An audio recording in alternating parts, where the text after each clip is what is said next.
जय हिंद दोस्तों। Let's study 41 में आप लोगों का स्वागत है। मैं हूँ घनश्याम यादव। दोस्तों, मेरे द्वारा आप लोगों को ऑल कंपटीशन से संबंधित प्रश्नों को हल कराया जा रहा है। और दोस्तों, सबसे पहले मेरे द्वारा आप लोगों को भारत के प्राचीन इतिहास के बारे में पढ़ाया जा रहा है। भारत के प्राचीन इतिहास के बारे में पढ़ाया जा रहा है। और दोस्तों, आज का हम लोग का चैप्टर होगा चंद्रगुप्त मौर्य। कल हमने पोरस के बारे में पढ़ाया था। उसके बाद कल से हम लोगों ने मौर्य साम्राज्य प्रारंभ कर दिया था, जिसमें चंद्रगुप्त मौर्य के बारे में थोड़ी सी जानकारी कल के चैप्टर में मेरे द्वारा आप लोगों को दिया गया था। और आज भी चंद्रगुप्त मौर्य के बारे में ही आपको पढ़ाया जाएगा। तो दोस्तों, आज का चैप्टर प्रारंभ करने से पहले सबसे पहले चलिए कल के चैप्टर को एक बार रिवीजन करते हैं, फिर आज के चैप्टर को पढ़ना प्रारंभ करते हैं। तो दोस्तों, आइए कल के चैप्टर को रिवीजन करते हैं। तो दोस्तों, कल का जो चैप्टर था, सबसे पहले पोरस के बारे में पढ़ाए थे। और यहाँ प्रश्न बन रहा है कि पोरस कहाँ का राजा था। पोरस कहाँ का राजा था? तो दोस्तों, इसका उत्तर बना था पोरस झेलम तथा चिनाव के बीच के मध्यवर्ती क्षेत्र का राजा था। फिर अगला प्रश्न बना था सिकंदर के थल सेना का प्रमुख का क्या नाम था? तो दोस्तों, सिकंदर के थल सेना प्रमुख का नाम सेल्यूकस निकेटर था। क्या था? सेल्यूकस निकेटर नाम था। किसका? सिकंदर के थल सेना प्रमुख का नाम सेल्यूकस निकेटर था। फिर अगला प्रश्न बना सिकंदर के जल सेना प्रमुख का क्या नाम था? तो दोस्तों, सिकंदर के जल सेना प्रमुख का नाम निर्याकस था। क्या नाम था? निर्याकस था। सिकंदर के थल सेना प्रमुख का नाम सेल्यूकस निकेटर था। और दोस्तों, सिकंदर के जल सेना प्रमुख का नाम निर्याकस था। फिर अगला प्रश्न बना था सिकंदर की सेना ब्यास नदी को पार किया कि नहीं किया? तो दोस्तों, इसका उत्तर बना था सिकंदर की सेना ब्यास नदी को पार नहीं किया था। सिकंदर की सेना ब्यास नदी को पार नहीं किया था, क्योंकि सिकंदर की सेना 6-7 साल लगातार लड़ाई करते हुए आ रहे थे। यानी सिकंदर की सेना 6 साल से 7 साल से लगभग कंटिन्यू युद्ध कर रहे थे। और ब्यास नदी में बहुत ही ज़बरदस्त बाढ़ आई हुई थी। इसके दोनों के चलते सिकंदर की सेना ब्यास नदी को पार नहीं किया था। फिर अगला प्रश्न बना सिकंदर की मृत्यु कब और कहाँ हुई? तो दोस्तों, सिकंदर की मृत्यु 323 ईस्वी में इराक के शहर बेबीलोन में 33 वर्ष के अल्प आयु में हो गई थी। फिर अगला प्रश्न बना सिकंदर के घोड़े को कहाँ दफनाया गया था? तो दोस्तों, इसका उत्तर बना था सिकंदर के मृत्यु के पश्चात उसके घोड़े की भी मृत्यु हो जाती है। और दोस्तों, दोनों के शव को बेबीलोन में दफनाया गया था। कहाँ दफनाया गया था? बेबीलोन में दफनाया गया था। फिर दोस्तों, इसके बाद मौर्य साम्राज्य प्रारंभ हो जाता है। और मौर्य साम्राज्य में सबसे पहले प्रश्न बना था दोबारा भारत पर आक्रमण करने वाला यूनानी सेनापति का क्या नाम था? तो उसका उत्तर बना था दोबारा भारत पर आक्रमण करने वाला यूनानी सेनापति का नाम सेल्यूकस निकेटर था। पहले किसने आक्रमण किया था? सिकंदर ने किया था। और दूसरे बार आक्रमण किसने किया? तो दोस्तों, सेल्यूकस निकेटर के द्वारा आक्रमण किया गया। अगला प्रश्न बना मौर्य साम्राज्य की स्थापना किसने किया था? तो इसका उत्तर बना था नंद वंश के अंतिम शासक घनानंद को 322 ईसा पूर्व में पराजित करके चंद्रगुप्त मौर्य ने मगध में मौर्य साम्राज्य की स्थापना किया था। फिर अगला प्रश्न बना था चंद्रगुप्त मौर्य ने किससे शादी किया था? तो दोस्तों, ध्यान दीजिएगा, चंद्रगुप्त मौर्य ने धनानंद की पुत्री दुर्धरा से विवाह किया था। किससे विवाह किया था? धनानंद की पुत्री दुर्धरा से विवाह किया था। फिर अगला प्रश्न बना चंद्रगुप्त मौर्य के प्रधानमंत्री कौन थे? तो दोस्तों, चंद्रगुप्त मौर्य के प्रधानमंत्री चाणक्य थे। कौन थे? चाणक्य थे। फिर अगला प्रश्न बना था मौर्य वंश की जानकारी किस स्रोतों से मिलती है? तो दोस्तों, हमने आपको बताया था मौर्य वंश की जानकारी निम्न 2 स्रोतों से मिलती है। पहला साहित्यिक स्रोत है, पहला साहित्यिक स्रोत, और दूसरा पुरातात्विक स्रोत है। पहला साहित्यिक स्रोत और दूसरा पुरातात्विक स्रोत से मौर्य वंश की जानकारी मिलती है। और दोस्तों साहित्यिक स्रोत में सबसे पहले अर्थशास्त्र आता है, जिसे चाणक्य के द्वारा लिखा गया था। और दूसरा इंडिका नामक पुस्तक आती है, जिसे मेगास्थनीज के द्वारा लिखा गया था। और तीसरा मुद्रा राक्षस है, जिसे विशाख दत्त ने लिखा था। और दोस्तों जैन और बौद्ध ग्रंथ से भी मौर्य वंश की जानकारी मिलती है। मौर्य वंश की जानकारी जैन और बौद्ध ग्रंथों से भी मिलती है। फिर अगला आया पुरातात्विक स्रोत, जिससे मौर्य वंश की जानकारी मिलती है। तो दोस्तों इसमें सबसे पहले आया अशोक का अभिलेख। अशोक के अभिलेख से मौर्य वंश की जानकारी मिलती है। फिर दूसरा जूनागढ़ का अभिलेख है। जूनागढ़ के अभिलेख से भी मौर्य वंश की जानकारी मिलती है। और दोस्तों तीसरा आया रुद्रदामन का अभिलेख, और रुद्रदामन के अभिलेख से भी मौर्य वंश की जानकारी मिलती है। फिर अगला प्रश्न बना था, चंद्रगुप्त मौर्य के द्वारा मौर्य साम्राज्य का विस्तार कहाँ से कहाँ किया गया। तो दोस्तों हमने आपको बताया था, चंद्रगुप्त मौर्य के द्वारा मौर्य साम्राज्य का विस्तार पूर्व में बंगाल से लेकर के उत्तर पश्चिम में हिंदू कश पर्वत तक तथा पश्चिम में अरब सागर से लेकर के उत्तर में हिमालय से लेकर के दक्षिण में मैसूर तक अपने साम्राज्य का विस्तार कर लिया था। दोस्तों चंद्रगुप्त मौर्य के द्वारा बहुत ही बड़े पैमाने पर अपने साम्राज्य का विस्तार किया गया, और कह सकते हैं पूरे भारत में इनके साम्राज्य का विस्तार हो गया था। फिर अगला प्रश्न आया, मौर्य साम्राज्य के कौन कौन से शासक हुए। तो दोस्तों इसका उत्तर बना था, मौर्य साम्राज्य के निम्न शासक हुए थे। पहला चंद्रगुप्त मौर्य, दूसरा बिंदुसार, ध्यान देंगे ये बिंदुसार है, बिंबिसार नहीं है। तीसरा अशोक, चौथा दशरथ मौर्य, पांचवा संप्रति, छठा शालिशुक, सातवां देववर्मन, आठवां शतधन्वन और नौवां बृहद्रथ। ध्यान देंगे केवल मैं आप लोगों को बता दिया जानकारी के लिए, ये 9 प्रकार के शासक, सबके बारे में नहीं पढ़ना, केवल हमको पढ़ना दोस्तों चंद्रगुप्त मौर्य के बारे में, बिंदुसार के बारे में, अशोक के बारे में और बृहद्रथ के बारे में, जो कि अंतिम शासक हुआ करते थे। फिर अगला प्रश्न बना था, मौर्य साम्राज्य के संस्थापक कौन थे। तो दोस्तों इसका उत्तर बना था, मौर्य साम्राज्य के संस्थापक चंद्रगुप्त मौर्य थे। कौन थे? चंद्रगुप्त मौर्य थे, और इन्हें भारत का पहला सम्राट माना जाता है। फिर अगला प्रश्न बना, मौर्य साम्राज्य के अंतिम शासक कौन थे। तो दोस्तों इसका उत्तर था, मौर्य साम्राज्य के अंतिम शासक बृहद्रथ थे। फिर अगला प्रश्न बना, नंद वंश के अंतिम शासक घनानंद को किसने हराया था। तो दोस्तों हमने आपको बताया था, नंद वंश के अंतिम शासक घनानंद को 322 बीसी में यानी 322 ईसा पूर्व में चंद्रगुप्त मौर्य ने हराया था। फिर अगला प्रश्न बना, चंद्रगुप्त मौर्य का जन्म कब हुआ था। तो दोस्तों इसका उत्तर था, चंद्रगुप्त मौर्य का जन्म 345 ईसा पूर्व में हुआ था। फिर अगला प्रश्न बना था, स्ट्रेबो, एरियन और जस्टिन ने चंद्रगुप्त मौर्य को क्या कहा। तो दोस्तों इसका उत्तर बना था, स्ट्रेबो, एरियन और जस्टिन ने चंद्रगुप्त मौर्य को सेंट्रोकोटस कहा था।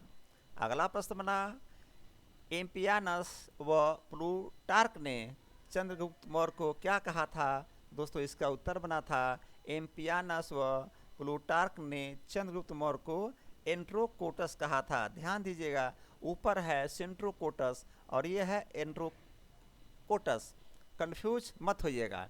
फिर अगला प्रश्न बना था, निरयाकस ने चंद्रगुप्त मौर्य को क्या कहा। तो दोस्तों इसका उत्तर बना था, निरयाकस ने चंद्रगुप्त मौर्य को सेंटोकॉर्प्स कहा था, सेंटोकॉर्प्स कहा था।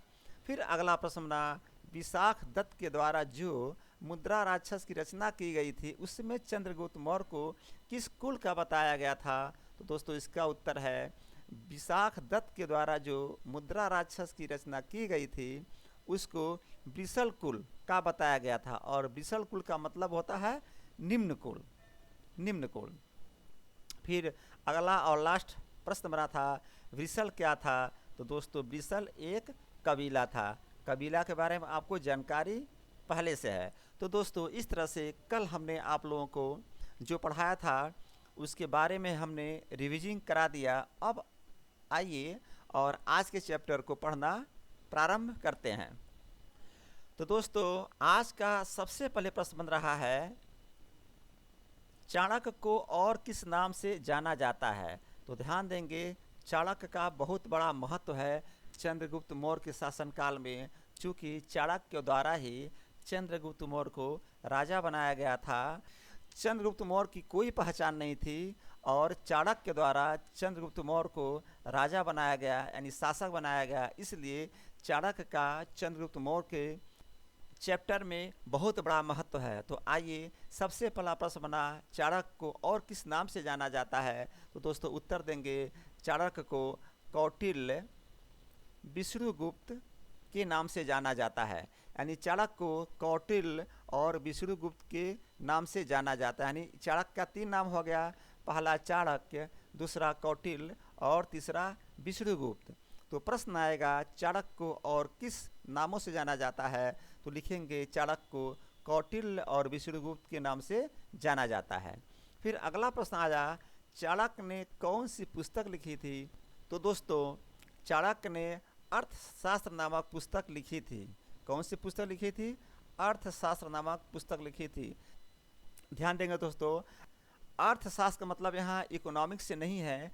ये अर्थशास्त्र जो पुस्तक लिखी थी चाणक्य ने, ये राजनीति विज्ञान की पुस्तक थी, यानी राजनीति से संबंधित पुस्तक थी। होता क्या है कि वो लोग समझेंगे कि ये अर्थशास्त्र है, यानी इकोनॉमिक्स से संबंधित पुस्तक है, लेकिन ऐसा नहीं है दोस्तों। अर्थशास्त्र पुस्तक जो चाणक्य के द्वारा लिखी गई थी, यह इकोनॉमिक का पुस्तक नहीं है। यह किस प्रकार की पुस्तक है? राजनीति से संबंधित पुस्तक है। तो प्रश्न बना, चाणक्य ने कौन सी पुस्तक लिखी थी? तो आप उत्तर देंगे, चाणक्य ने अर्थशास्त्र नामक पुस्तक लिखी थी। तो दोस्तों 2 प्रश्न बना अभी, चाणक्य को और किस नाम से जाना जाता है? तो आप उत्तर देंगे, चाणक्य को कौटिल्य और विष्णुगुप्त के नाम से जाना जाता है। फिर अगला प्रश्न बना, चाणक्य ने कौन सी पुस्तक लिखी थी? आप उत्तर देंगे, चाणक्य ने अर्थशास्त्र नामक पुस्तक लिखी थी। फिर अगला प्रश्न बना, अर्थशास्त्र का संबंध किससे है? तो दोस्तों अर्थशास्त्र का संबंध राजनीति शास्त्र से है। अभी मैंने आपको बताया कि जो ये अर्थशास्त्र पुस्तक चाणक्य के द्वारा लिखी जा रही है वो कोई इकोनॉमिक की पुस्तक नहीं है। ये पुस्तक जो चाणक्य के द्वारा लिखी जा रही है ये राजनीति शास्त्र से संबंधित पुस्तक है। तो प्रश्न यही बन रहा है कि अर्थशास्त्र का संबंध किससे है? तो दोस्तों आप उत्तर देंगे, अर्थशास्त्र का संबंध राजनीति शास्त्र से है। फिर अगला प्रश्न बना, चंद्रगुप्त मौर्य ने सेल्यूकस निकेटर को कब हराया था? चंद्रगुप्त मौर्य ने सेल्यूकस निकेटर को कब हराया था? तो दोस्तों ध्यान देंगे, चंद्रगुप्त मौर्य ने सेल्यूकस निकेटर को 305 ईसा पूर्व में हराया था। कब? 305 ईसा पूर्व में हराया था। और मैं आपको बता दूं, जब सिकंदर यहाँ से वापस चला गया और ये जो सेल्यूकस निकेटर है ये सिकंदर का ही थल सेना अध्यक्ष था, सिकंदर का थल सेना अध्यक्ष था और दोस्तों वापस नहीं गया और ये चंद्रगुप्त के टाइम में ये आक्रमण कर रहा है। और दोस्तों आक्रमण करने के बाद सेल्यूकस निकेटर हार जाता है और अपनी पुत्री का विवाह चंद्रगुप्त मौर्य से कर देता है। ये वही सेल्यूकस निकेटर है। तो दोस्तों प्रश्न बन रहा है, चंद्रगुप्त मौर्य ने सेल्यूकस निकेटर को कब हराया था? तो दोस्तों आप उत्तर देंगे, चंद्रगुप्त मौर्य ने सेल्यूकस निकेटर को 305 ईसा पूर्व में हराया था। फिर अगला प्रश्न बना, सेल्यूकस निकेटर ने अपनी पुत्री कार्नेलिया यानी हेलेना का विवाह किससे किया था? तो दोस्तों उत्तर इसका बना, सेल्यूकस निकेटर ने अपनी पुत्री कार्नेलिया अर्थात हेलेना, जिसे हेलेना भी कहा जाता था, कार्नेलिया को हेलेना भी कहा जाता है। तो उत्तर बन रहा, सेल्यूकस निकेटर ने अपनी पुत्री कार्नेलिया का विवाह चंद्रगुप्त मौर्य से किया। सेल्यूकस निकेटर ने अपनी पुत्री कार्नेलिया का विवाह चंद्रगुप्त मौर्य से कर दिया। दोस्तों अच्छा कब कर रहा है? चंद्रगुप्त मौर्य के ऊपर आक्रमण करता है और 305 ईस्वी में वो हार जाता है। उसके बाद सेल्यूकस निकेटर ने अपनी पुत्री कार्नेलिया का विवाह चंद्रगुप्त मौर्य से कर देता है। फिर आगे बढ़िए, फिर अगला प्रश्न है, सेल्यूकस निकेटर ने चंद्रगुप्त मौर्य को कौन कौन से 4 प्रांत दिए। ध्यान दीजिएगा, जब सेल्यूकस निकेटर हार जाता है तो ये चंद्रगुप्त मौर्य को 4 प्रांत ऐसे ही दे देता है, अपने आप दे देता है कि भैया इसको ले लीजिए, और उसके बाद अपनी बेटी का शादी भी करता है। तो प्रश्न यही बन रहा है कि सेल्यूकस निकेटर ने चंद्रगुप्त मौर्य को कौन कौन से 4 प्रांत दिए थे। तो आप उत्तर देंगे, सेल्यूकस निकेटर ने चंद्रगुप्त मौर्य को काबुल, कांधार, हेरात और मकरांत प्रांत दिया था। कौन सा 4 प्रांत? काबुल, कांधार, हेरात और मकरांत प्रांत। काबुल, कांधार, हेरात और मकरांत प्रांत सेल्यूकस निकेटर ने चंद्रगुप्त मौर्य को दे दिया। कब? हारने के बाद, जब युद्ध हार गया और फिर शादी किया अपने बेटी का सेल्यूकस निकेटर ने चंद्रगुप्त मौर्य के साथ, उसके बाद 4 प्रांत चंद्रगुप्त मौर्य को दे दिया। तो प्रश्न बन रहा है कि सेल्यूकस निकेटर ने चंद्रगुप्त मौर्य को कौन से 4 प्रांत दिए थे। तो दोस्तों आप उत्तर देंगे, सेल्यूकस निकेटर ने चंद्रगुप्त मौर्य को काबुल, कांधार, हेरात और मकरांत प्रांत दे दिए थे। फिर अगला प्रश्न बना, सेल्यूकस निकेटर को चंद्रगुप्त मौर्य ने क्या दिया था। अभी आपने पढ़ा कि सेल्यूकस निकेटर ने चंद्रगुप्त मौर्य को अपना 4 प्रांत दे दिया। अब यहाँ प्रश्न बन रहा है, सेल्यूकस निकेटर को चंद्रगुप्त मौर्य ने क्या दिया। तो दोस्तों यहाँ उत्तर होगा, चंद्रगुप्त मौर्य ने सेल्यूकस निकेटर को 500 हाथी भेज दिया था। कितना हाथी? 500 हाथी। दोस्तों कहा जाता है कि पता चला कि सेल्यूकस निकेटर क्यों आक्रमण किया था चंद्रगुप्त मौर्य पर। तो चंद्रगुप्त मौर्य को पता चला कि वो हाथी के लिए हमारे ऊपर आक्रमण किया था कि चंद्रगुप्त मौर्य के साम्राज्य को जीतेंगे और वहाँ से हाथी लेंगे। इस प्रकार 500 हाथी सेल्यूकस निकेटर चंद्रगुप्त मौर्य को 500 हाथी चंद्रगुप्त मौर्य ने सेल्यूकस निकेटर को दे दिया। तो दोस्तों प्रश्न बन रहा है कि सेल्यूकस निकेटर को चंद्रगुप्त मौर्य ने क्या दिया। तो उत्तर देंगे, चंद्रगुप्त मौर्य ने सेल्यूकस निकेटर को 500 हाथी भेज दिए थे। फिर अगला प्रश्न बना, अखंड भारत का पहला शासक कौन था। तो दोस्तों इसका उत्तर होगा, अखंड भारत का पहला शासक चंद्रगुप्त मौर्य था। अखंड भारत की चर्चा आज भी की जाती है दोस्तों, कि हमारा भारत अखंड था, लेकिन धीरे धीरे कुछ टुकड़ों में बढ़ गया था और थोड़ा सा छोटा हो गया अपना भारत, लेकिन पहले अपना भारत अखंड था, अखंड भारत था। तो दोस्तों प्रश्न यही बन रहा है कि अखंड भारत का पहला शासक कौन था। तो दोस्तों अखंड भारत का पहला शासक चंद्रगुप्त मौर्य था। फिर अगला प्रश्न बना, संस्कृति भाषा का सबसे बड़ा अभिलेख कौन सा है। तो दोस्तों ध्यान देंगे, संस्कृत भाषा का सबसे बड़ा अभिलेख रुद्रदामन का जूनागढ़, जिसे गिरनार भी कहते हैं, अभिलेख है। संस्कृत भाषा का सबसे बड़ा अभिलेख रुद्रदामन का जूनागढ़ अभिलेख है, और इस जूनागढ़ को गिरनार भी कहते हैं। और दोस्तों अगला प्रश्न बना, गिरनार अभिलेख को किस भाषा में लिखा गया। तो दोस्तों गिरनार अभिलेख को चंपू शैली में लिखा गया था, और इसे गद्य और पद्य दोनों में लिखा गया था। प्रश्न आया, संस्कृत भाषा का सबसे बड़ा अभिलेख कौन सा है। आपका उत्तर बना, संस्कृत भाषा का सबसे बड़ा अभिलेख रुद्रदामन का जूनागढ़ अभिलेख है। और फिर दोस्तों इसी से संबंधित प्रश्न बना, गिरनार अभिलेख को किस भाषा में लिखा गया। तो दोस्तों गिरनार अभिलेख को चंपू शैली में लिखा गया था, और इसे गद्य और पद्य दोनों में लिखा गया था। आप जूनागढ़ अभिलेख कहिए या गिरनार, दोनों बात एक ही है। फिर अगला प्रश्न बना, सुदर्शन झील का निर्माण किसने करवाया था। सुदर्शन झील का निर्माण किसने करवाया था। तो दोस्तों आप उत्तर देंगे, सुदर्शन झील का निर्माण चंद्रगुप्त मौर्य के द्वारा करवाया गया था, और चंद्रगुप्त मौर्य के राज्यपाल पुष्पगुप्त के द्वारा करवाया गया, ये सही है। लेकिन अगर प्रश्न आता है कि सुदर्शन झील का निर्माण किसने करवाया, तो आप उत्तर देंगे, सुदर्शन झील का निर्माण चंद्रगुप्त मौर्य के द्वारा करवाया गया था। चूँकि राज्यपाल तो उसका कह सकते हैं अधिकारी है, चंद्रगुप्त मौर्य आदेश दिए होंगे और निर्माण करवाया होगा, लेकिन किसके द्वारा करवाया जा रहा है, तो चंद्रगुप्त मौर्य का नाम आप लिख सकते हैं।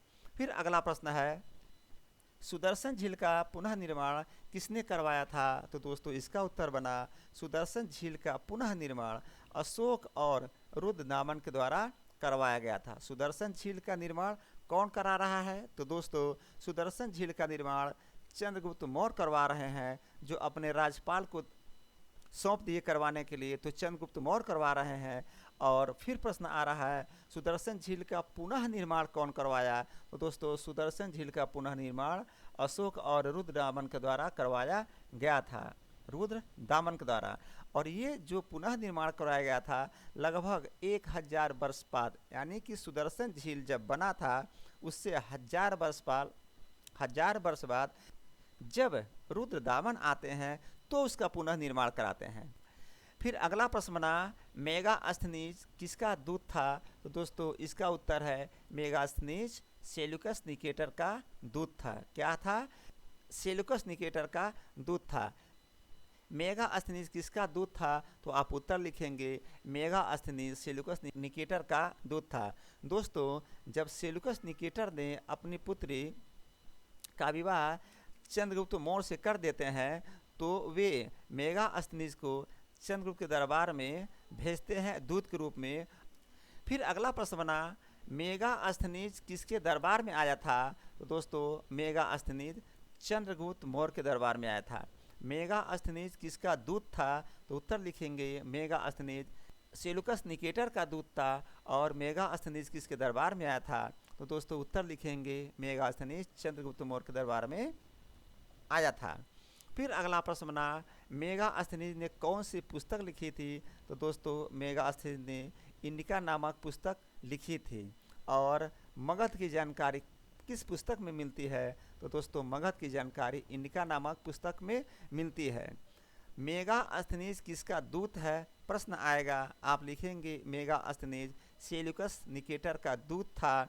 और दोस्तों मेगास्थनीज किसके दरबार में आया था? तो दोस्तों मेगास्थनीज चंद्रगुप्त मौर्य के दरबार में आया था। और दोस्तों अगला प्रश्न बना मेगास्थनीज ने कौन सी पुस्तक लिखी थी? तो आप उत्तर देंगे मेगास्थनीज ने इंडिका नामक पुस्तक लिखी थी। और दोस्तों अगला प्रश्न आया कि मगध की जानकारी किस पुस्तक से मिलती है? तो दोस्तों उत्तर देंगे मगध की जानकारी इंडिका नामक पुस्तक से मिलती है।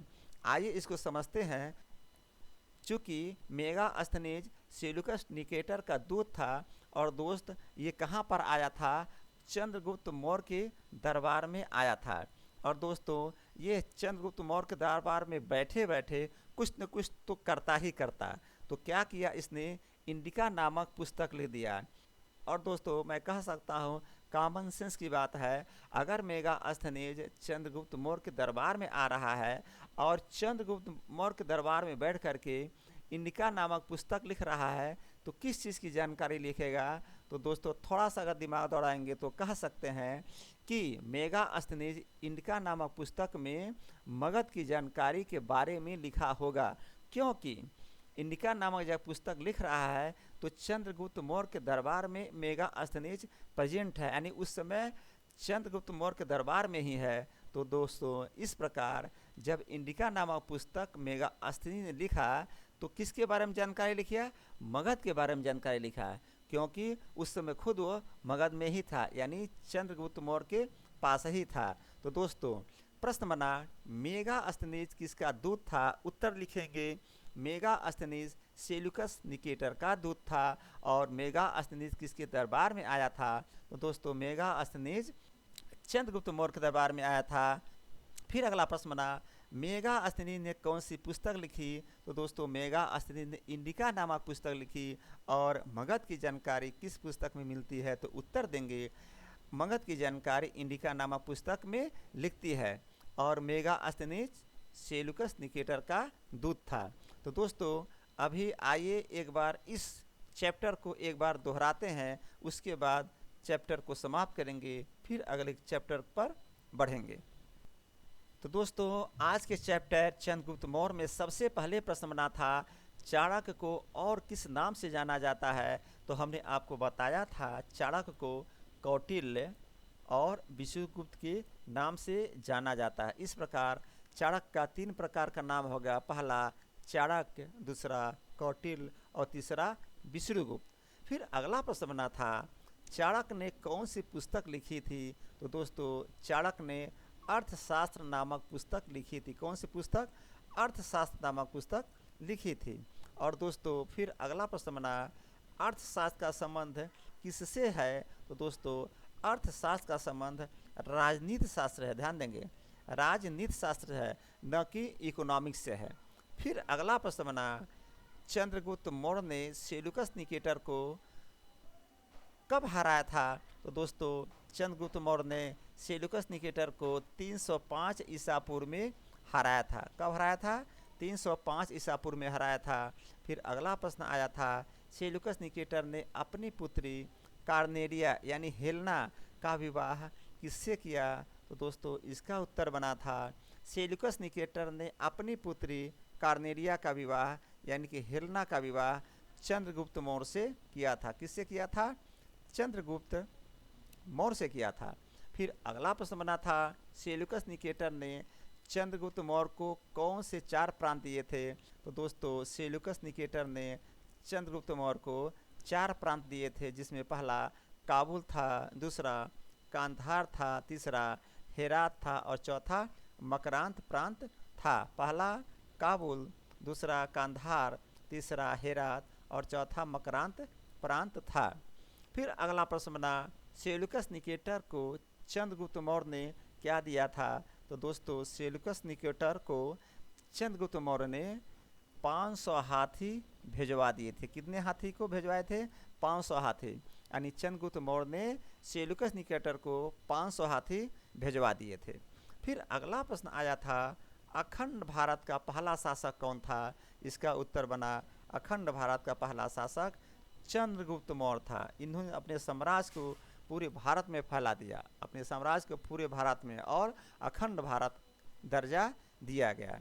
फिर अगला प्रश्न बना संस्कृत भाषा का सबसे बड़ा अभिलेख कौन सा है? तो दोस्तों इसका उत्तर बना था संस्कृत भाषा का सबसे बड़ा अभिलेख रुद्रदामन का जूनागढ़, या इसको गिरनार भी कहते हैं।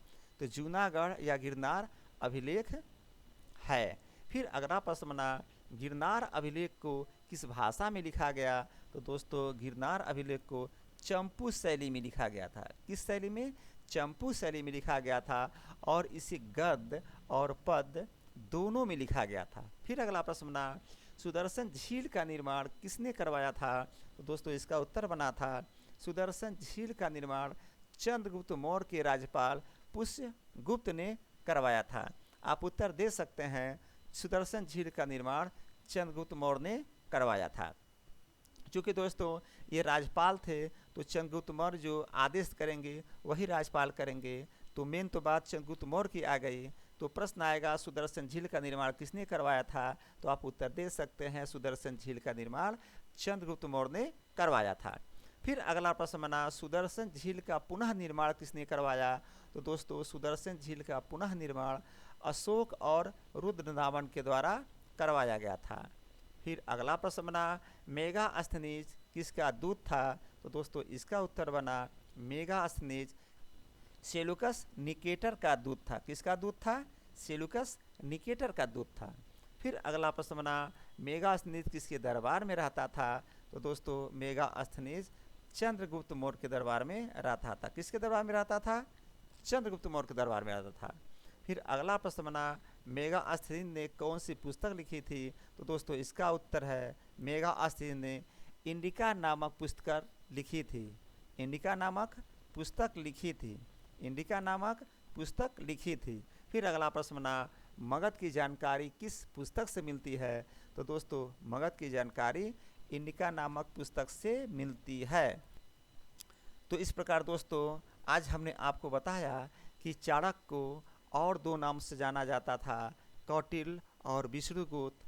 इस प्रकार चाणक्य का 3 प्रकार का नाम हो गया, पहला चाणक्य, दूसरा कौटिल्य, तीसरा विष्णुगुप्त। और दोस्तों हमने आपको बताया था कि चाणक्य ने अर्थशास्त्र नामक पुस्तक लिखी थी जो कि राजनीति शास्त्र से संबंधित थी। ध्यान देंगे अर्थशास्त्र इकोनॉमी की पुस्तक नहीं थी, यह राजनीति शास्त्र से संबंधित पुस्तक थी। और फिर मैंने आपको बताया था चंद्रगुप्त मौर्य सेल्यूकस निकेटर को 305 ईसा पूर्व में हराया था।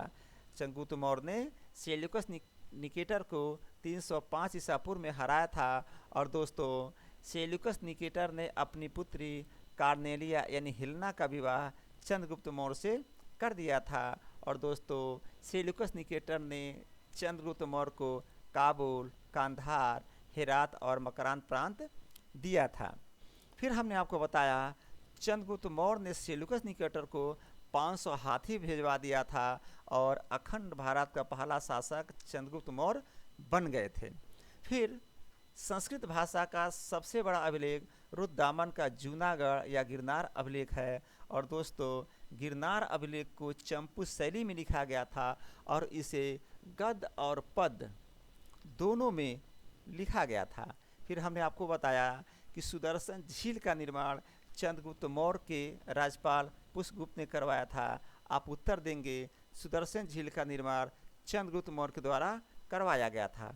फिर हमने आपको बताया था सुदर्शन झील का पुनः निर्माण रुद्रदामन के द्वारा करवाया जा रहा है और फिर अशोक के द्वारा भी करवाया जा रहा है।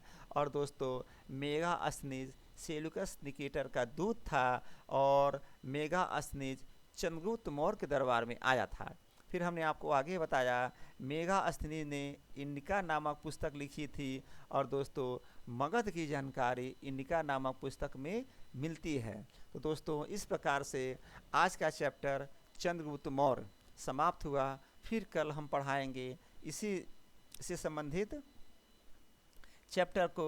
लेकिन दोस्तों मैं आपसे कहना चाहूँगा फिर कि जब भी पढ़िए दिल से पढ़िए, खुश होकर पढ़िए, तनाव में नहीं पढ़ना है। तनाव में कोई काम ठीक नहीं होता है। आप देख लेंगे अगर आप तनाव में हैं तो कोई काम ठीक से नहीं होता है और आप लोगों का सिर्फ काम है पढ़ना।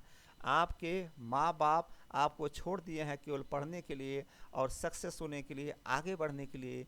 इसलिए तनाव में नहीं रहना है, केवल पढ़ाई करना है और कोई फ्यूचर में आलतू फालतू काम नहीं करना है। चूँकि ये समय होता है बच्चों का, कुछ गलतफहमियाँ होती हैं, कुछ गलती करते चले जाते हैं। तो गलतफहमियों में आप लोग मत रहिएगा।